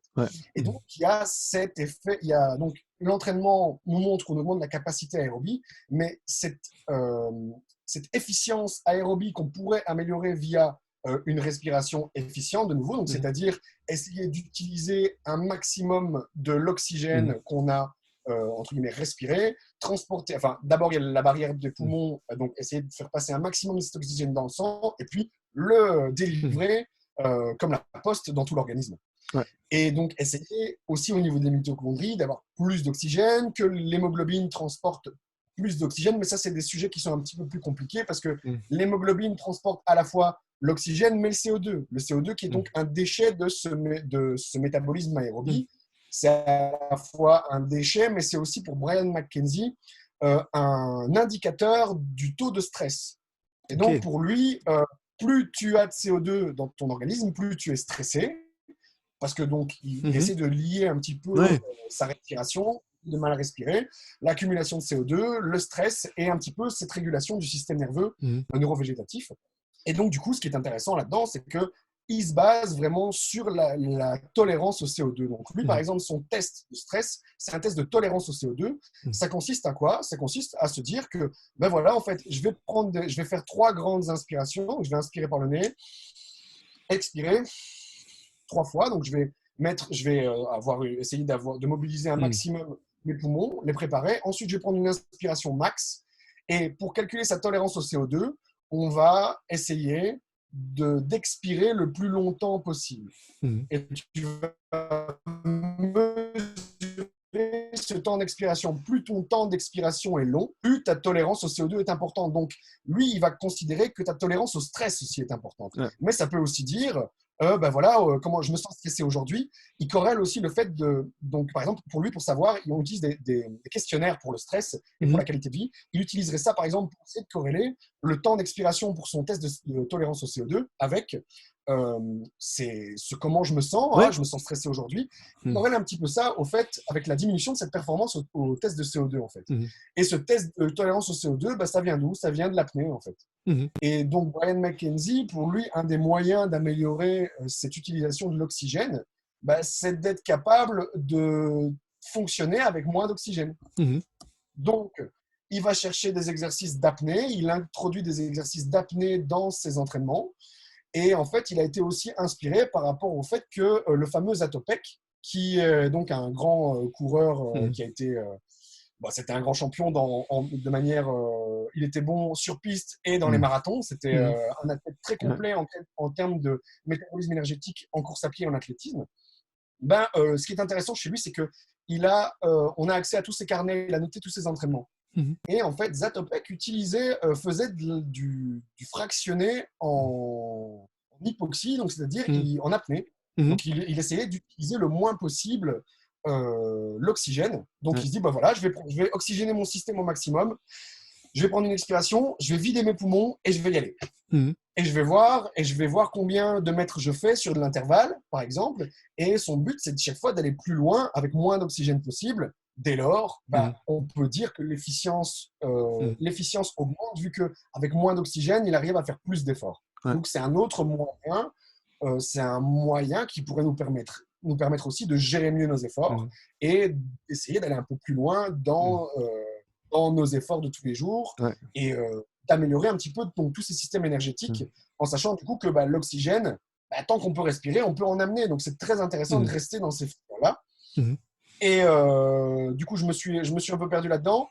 Oui, du coup, ce qui est donc intéressant, c'est tout ce travail d'apnée parce que depuis quelques années, les chercheurs en préparation physique et même en kinésithérapie s'intéressent beaucoup à l'hypoxie et à l'entraînement en altitude. Parce que donc, on sait qu'en altitude, la fraction d'oxygène qui est présente dans l'air est inférieure aux 21% qu'il y a au niveau de la mer.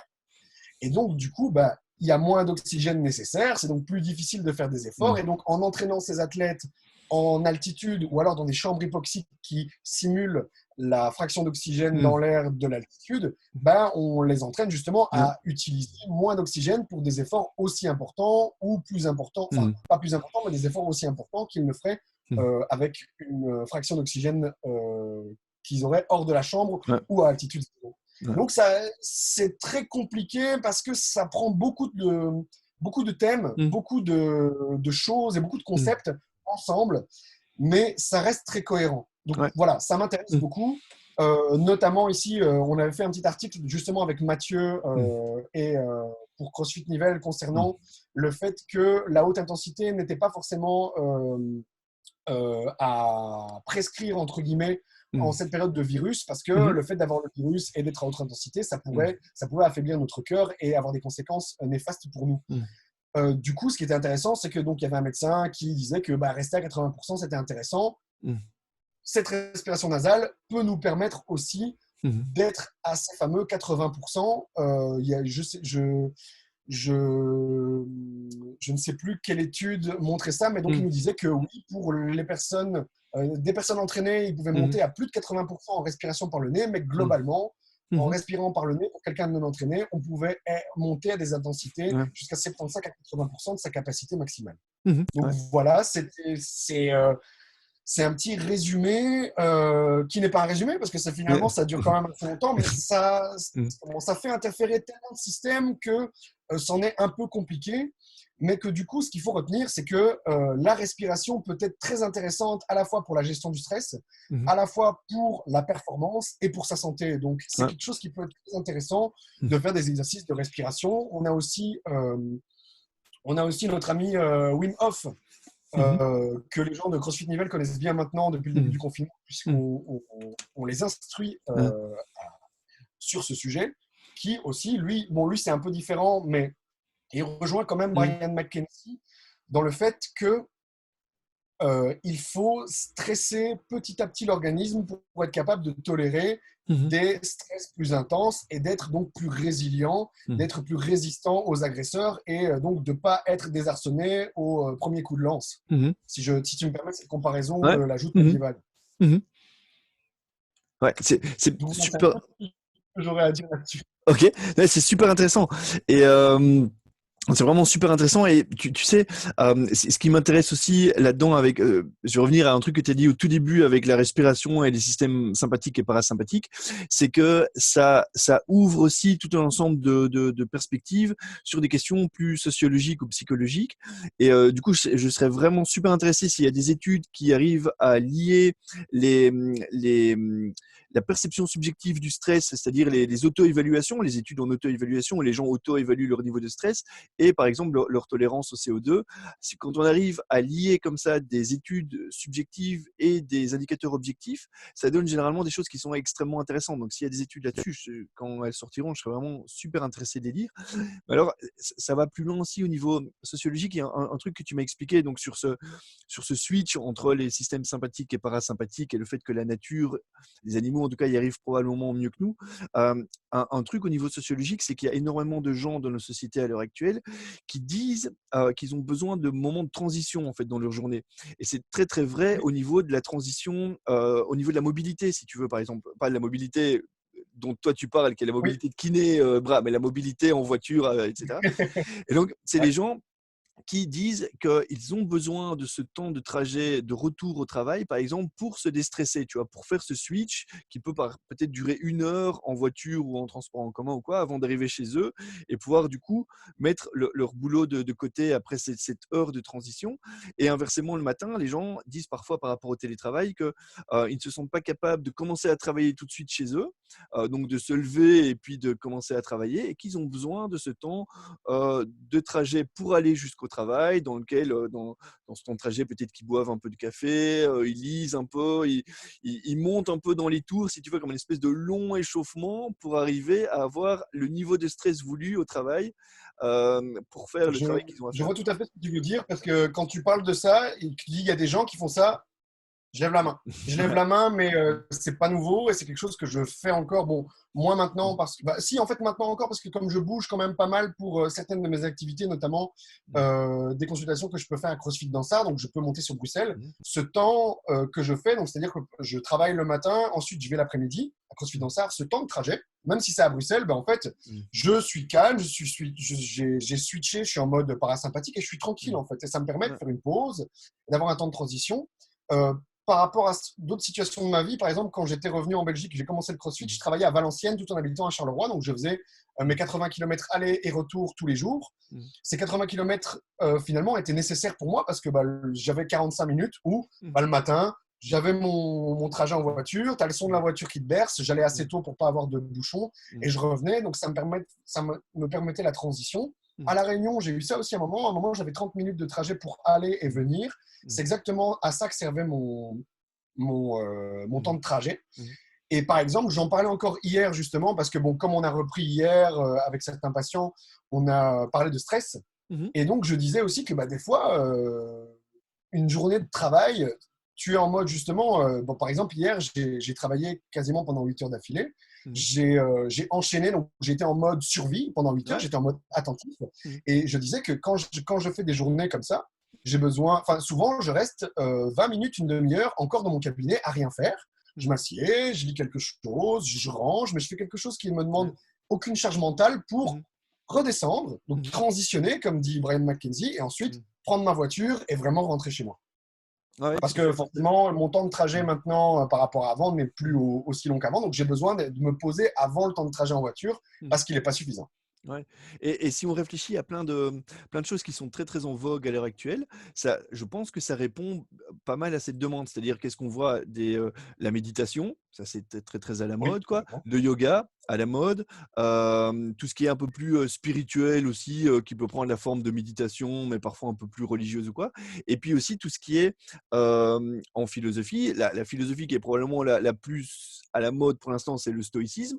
Et finalement, c'est exactement ça. Les stoïciens, Ouais. c'est être capable de faire ce switch. Et il y a quelque chose qui m'agresse, mais c'est moi qui décide si ça va m'impacter à l'intérieur, si ça va impacter mes pensées, etc.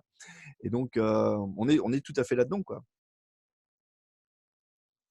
Oui, on est tout à fait là-dedans. Et même, donc, comme je disais, j'essaie d'expérimenter un petit peu tout ce que j'apprends et de faire des observations par rapport à comment je me comporte, comment je me comportais avant, qu'est-ce que ça change. Et je dois avouer que même en faisant ça, il y a des progrès qui se font, mais Mm. il faut s'accrocher quand même. C'est comme pour tout. C'est comme pour un travail de mobilité Mm. pour quelqu'un qui est raide des chevilles, raide des hanches, de la chaîne postérieure. C'est du travail, du travail, du travail. Et pour ça aussi, c'est du travail. Mm. Donc, on est encore je vais donner encore un mot du CrossFit et de l'activité physique, Mm. consistency. Donc, Mm. il faut travailler et essayer d'avoir du travail de qualité et d'essayer d'être le plus régulier possible. Et je Mm. pense que cette règle, finalement, elle est valable pour tout. Elle est Mhm. vraiment valable pour ce travail sur soi-même, ce travail dans le sport, ce travail sur la mobilité, ce travail Mmh. dans les relations sociales aussi. Mmh. Euh, c'est comme, si on reprend un petit peu encore un autre philosophe, Mmh. le Petit Prince avec le renard, Mmh. bah, il parle de l'apprivoiser.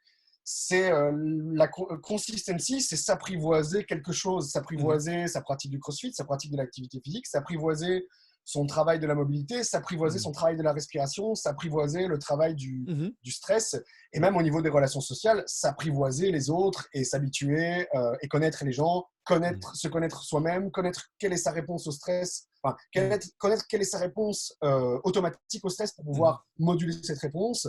Et voilà, c'est des choses qu'on peut tous mettre en place. Mmh. Mais pour reprendre cette fois-ci Brian McKenzie, il y a des stimuli, il y a des choses qui nous demandent des réponses, il y a des observations et des tests qui nous disent que bah, on est raide, on est Mmh. stressé par telle et telle situation. C'est à nous de nous en rendre compte et de se dire, je choisis de faire ça pour répondre différemment. Mmh. Et donc, on est encore dans ce concept d'empowerment et de rendre un petit peu ce pouvoir aux gens Ouais. de dire, ben, Mmh. en fait, vous êtes les maîtres ici. C'est vous Mmh. les maîtres. Vous pouvez décider de ne pas être stressé, vous pouvez Mmh. décider de ne pas être raide, vous pouvez décider d'être moins antisocial, parce que bon, après, voilà, il Mmh. y a des caractères qui Ouais. changent. Et vous pouvez aussi d'être plus fit, vous pouvez décider d'être moins en mauvaise santé. Mmh. Et c'est en ça qu'à la base, je te Ouais. suis et que j'ai quand même conseillé ta page et ce que tu Mmh. prêches à beaucoup de Ouais. gens. Et que Cool. Ouais. finalement, ça me fait plaisir que Mmh. tu m'invites parce Mmh. que même si tu me dis maintenant que mes idées, entre guillemets, et de ce qu'on partage te Mmh. parlent, à la base, je dois quand même te remercier parce que tu m'as un petit peu ouvert l'esprit sur certaines choses à la toute base. Ah bah, c'est gentil, merci et merci beaucoup et peut-être qu'on peut, terminer ce ce lockdown calling avec quelques conseils que tu pourrais donner aux gens, des conseils mobilité plutôt, Mhm. et je dirais à 2 catégories de personnes, mais qui sont peut-être les mêmes, mais pas au même moment. Peut-être pour les gens qui télétravaillent et donc qui sont peut-être plus que d'habitude, devant un ordinateur et puis aussi pour les pratiquants et les pratiquantes de CrossFit. Est-ce que tu as quelques conseils mobilité? Imaginons que, si tout va bien dans quelques semaines, ils peuvent reprendre, les entraînements. Est-ce qu'il y a des étirements, des exercices, des choses à faire qui sont vraiment particulièrement utiles quand on pratique, le CrossFit?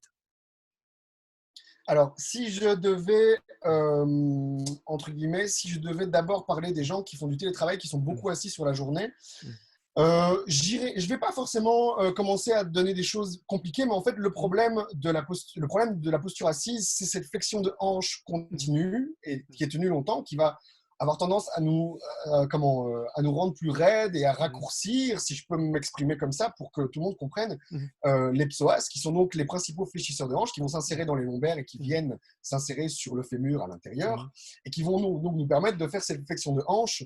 Le problème, c'est que une fois qu'on est debout et qu'on doit étendre cette hanche, ben, ça Mmh. peut avoir des conséquences et des tensions au niveau de notre bassin, au niveau des Mmh. lombaires. Donc le principal problème, enfin le premier, pas le principal, mais le premier problème de quelqu'un qui est longtemps assis, pour moi, ça va être peut-être des lombalgies, des douleurs de hanche, des douleurs de bassin, des douleurs qui sont liées un petit peu à cette position longue du psoas. Mmh. La première chose à faire, c'est de se dire, est-ce que je peux limiter ces périodes où je vais être en flexion continue du psoas? Mmh. Ce qui est important, c'est de bouger. Le fait d'être immobile n'est pas grave tant qu'on n'est pas immobile dans la même position trop longtemps. Donc déjà, changer les positions, essayer Mmh. d'être le plus droit possible en étant assis, se lever le plus régulièrement possible si vous n'êtes pas obligé d'être assis. C'est que vous Mmh. pouvez vous mettre, vous avez à lire quelque chose, levez-vous. Si vous pouvez être debout tout le temps, ça peut être sympa aussi. Ou alors vous Mmh. pouvez donc élever votre bureau pour que Mmh. ce soit, pour qu'il soit relativement pratique d'y travailler quand vous êtes debout. Mmh. Et de se dire, bah, je vais acheter un tabouret haut pour pouvoir poser mes fesses, une fesse d'un côté, une fesse de l'autre, pour pas être Mmh. forcément debout tout le temps non plus trop d'un coup, parce que Ouais. changer trop vite une habitude peut être néfaste aussi en termes de douleur ou de choses comme Mmh. ça. Ce qui peut être intéressant aussi, si on n'a pas la possibilité de d'élever son bureau, Mmh. c'est d'avoir une posture active. Donc déjà, essayer d'avoir les épaules en arrière, d'essayer d'être Mmh. gainé, donc essayer de Mmh. rentrer entre guillemets son Ouais. ventre, d'être Mmh. actif et hop, d'essayer d'être le plus grand possible, le plus droit.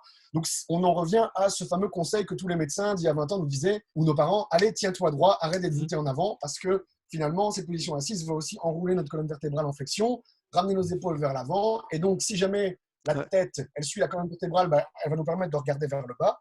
Du coup, on a une hypersollicitation des extenseurs du cou. Et donc, hop, voilà, Mhm. pour regarder devant moi, Ouais. j'ai cette posture courbée avec des extenseurs du cou qui sont super contractés. Et donc, voilà, ça ne donne pas quelque chose de très glorieux vu de profil. Hein. Ouais. C'est vraiment. Mhm. Et le problème, c'est que ces gens, on est en lockdown, ils sont lockés comme ça. Mhm. Et quand ils se mettent debout, ils ont une posture avachie qui n'est pas du tout active. Donc déjà, première chose, être actif. Mhm. Si vous voulez un stimulus externe pour être actif quand vous êtes assis, je crois que c'est ce que tu utilises aussi, Yves, mais c'est déjà être assis sur une surface instable comme un Swiss ball, par Ouais, ouais, exemple. attends, regarde, je peux montrer. Hop.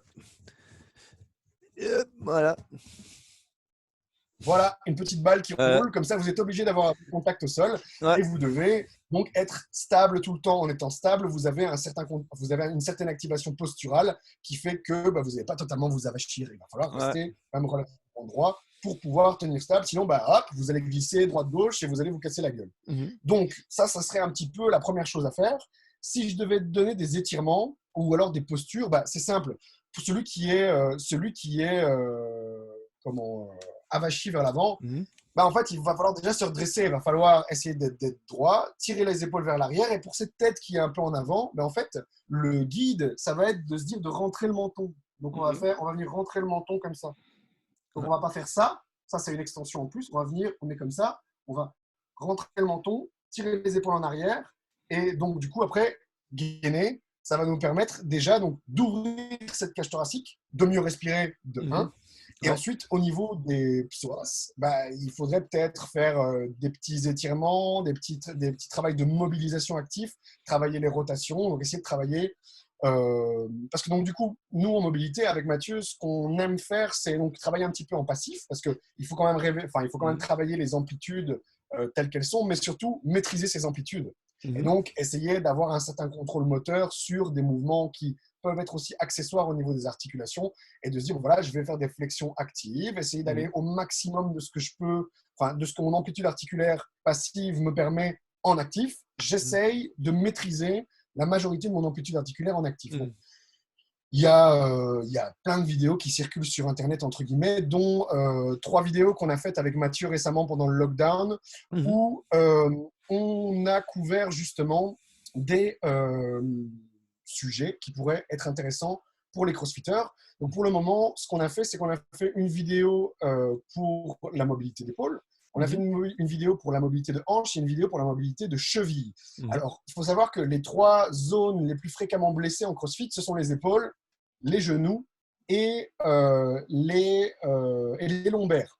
Mhm. Au niveau des épaules, on va déjà parler tout court de la mobilité d'épaule. On va travailler les épaules en Mhm. elles-mêmes. Au niveau des lombaires et des genoux, c'est principalement des compensations qui sont faites à cause de manque de mobilité au niveau des hanches Mhm. et de manque de mobilité au niveau des chevilles. C'est pour ça qu'on Mhm. a couvert en premier ces trois mobilités. Mhm.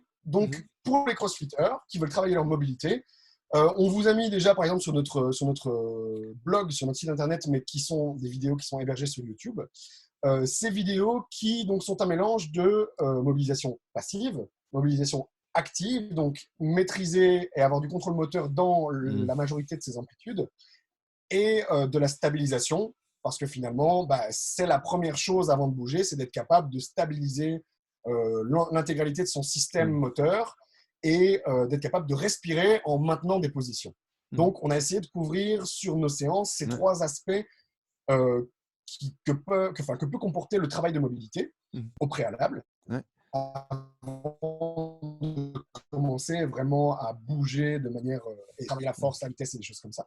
Et Mhm. donc, c'est ce que je dirais pour les épaules. Travailler au maximum la flexion d'épaule. Donc, la flexion, c'est quand l'épaule va au-dessus de la tête. Mhm. Essayer de travailler la flexion sans avoir de compensation au niveau de la colonne thoracique, parce que souvent, c'est Mhm. ce qui se passe. Les crossfitters compensent beaucoup avec de la mobilité thoracique, Mhm. un manque de mobilité d'épaule, alors que l'épaule, c'est une articulation qui est à la fois, c'est un paradoxe, parce qu'elle est à la fois très mobile, mais justement, ça nécessite beaucoup de stabilité. Donc, pour avoir une Mhm. bonne santé au niveau des épaules, il faut qu'elles soient stables, donc elles doivent être Ouais. mobiles et fortes. Ouais. Au niveau donc des genoux et des lombaires, Mhm. il y a les hanches et les chevilles. On a remarqué par exemple que c'est quelque chose qui est quand même relativement sollicité pour un squat, Mhm. qui Mhm. peut provoquer beaucoup de variations de techniques et de schéma moteur d'une personne à l'autre en fonction de sa propre mobilité et surtout en fonction de sa propre capacité à utiliser cette Mhm. mobilité.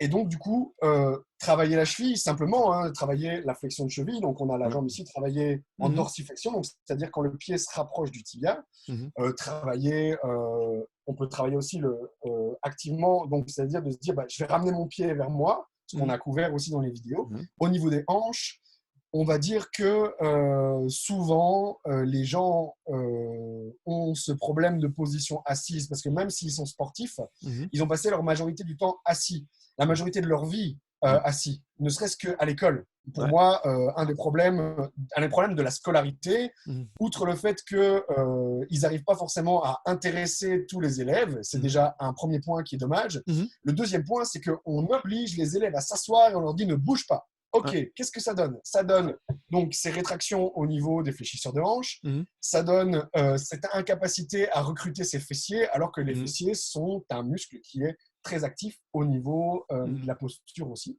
Ouais. Et ils sont raides de la chaîne Mhm. postérieure, ils sont raides des fléchisseurs. Mhm. Les hanches de l'homme moderne ne sont pas mobiles. Et Mhm. donc, pour moi, si on devait commencer par travailler de la mobilité, avant les chevilles, avant les épaules, il faut travailler les hanches. Les Ouais. hanches, c'est vraiment quelque chose qui, je pense, est problématique ou pas, mais qui peut Mhm. être, dont la mobilité peut être réduite. Et je plaide encore coupable pour moi. Mhm. Euh, Au niveau de la motricité, il faut travailler tout ça, mais je mettrai un point d'orgue sur les hanches, quand Ok. même. Mhm. Top, Au super. niveau des hanches, ben voilà, c'est Mhm. comme on disait, travailler le fléchisseur, donc tout ce qui est étirement du psoas, Ouais. travailler peut-être un certain renforcement et un certain contrôle de ses fessiers, donc tous les Mhm. mouvements de pivot, donc de hinge, le Mhm. mouvement qu'on utilise en deadlift, donc le pivot au Ouais. niveau des hanches. Ça peut être des mouvements intéressants à travailler en actif, mouvements à travailler avec deux jambes, donc comme le Mhm. deadlift, mouvement à travailler sur une jambe, donc le single Mhm. leg deadlift. On Mhm. peut travailler jambes fléchies, jambes tendues, ça Mhm. va utiliser les muscles et recruter les muscles de manière Ouais. différente. Il y a énormément de choses à faire et donc je vous invite à vous intéresser au sujet de la mobilité. Mhm. Au niveau de la mobilité, bah, celui qui est là depuis longtemps, donc on a notre ami Kelly Starrett avec The Ready Ouais. State que tu partages, Ouais. en tout cas pour la communauté CFN dont tu Mhm. partages les vidéos Mhm. pendant Mhm. ce lockdown. Et je ne peux que faire ma pub Mhm. aussi et vous inviter à venir Ouais. voir ce qu'on vous propose dans nos vidéos, dans les vidéos qu'on a faites récemment et qu'on Mhm. risque de continuer sur YouTube et sur notre Ouais. blog. Ça va, eh ben, je mettrai évidemment les liens vers les 3 vidéos, le lien vers le site de Tribe Concept aussi. Hem, je vais te laisser, continuer sur, peut-être ta passion telle du jour ou sur ton mémoire. Un tout grand Oui, merci, bah ici, ça va Nico. être la patientèle du jour. Ouais, ça Ça va roule. être quoi? Ça va être La ma patientèle du jour. D'accord, J'ai quelques patients à aller voir cet après-midi. eh Donc ben, voilà, c'est la preuve que la vie reprend tout doucement. ouais, ouais. Eh bien, un tout grand merci, c'était vraiment super complet. Il y avait vraiment énormément de choses. Je pense qu'on aurait pu encore en discuter très longtemps parce que j'avais envie de rebondir sur plein de trucs et tout. Mais peut-être qu'on pourra refaire d'autres discussions comme ça, Avec grand filmées. plaisir. Voilà, un tout grand merci, Nico. Je renvoie les liens vers tout ce que tu fais, comme ça les gens voient un peu ce que tu fais avec Mathieu Van der Kelen aussi. Et voilà. Eh bien, un tout grand merci aussi à toutes celles et ceux qui ont suivi. Je vous encourage vivement à aller voir tout ce que fait Nico. Et à bientôt. Voilà. Et tu peux rester, je vais stopper et après on peut se dire au revoir après, juste après. Voilà, un tout grand merci tout le monde. Au revoir.